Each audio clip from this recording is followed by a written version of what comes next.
மஞ்சள்ல இருக்கிற குர்குமின் சத்து நம்ம உடம்புக்கு பல நன்மைகளை தரும். ஆனா மஞ்சளை தனியா சாப்பிடும்போது நம்ம உடம்பு அந்த சத்தை முழுமையா எடுத்துக்க முடியாது. மஞ்சளோட மருத்துவ குணங்களை அதிகரிக்க சில வழிகள். மஞ்சளோட மிளகை சேர்த்து சாப்பிடும்போது உடம்பு குர்குமினை எடுத்துக்கிற தன்மை 2000 மடங்கு அதிகரிக்கும்.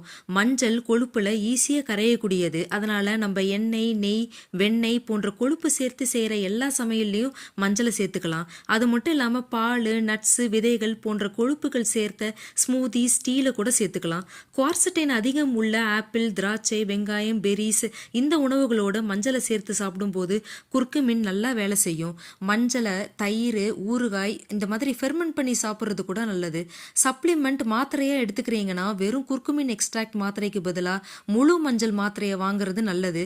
குர்குமினோட சேர்த்து மஞ்சள்ல இருக்கிற மற்ற சத்துக்களையும் பெறுவதற்கு இந்த மாத்திரை கூடவே கொஞ்சம் மிளகு, கொழுப்பு சேர்த்து சாப்பிட்றது நல்லது.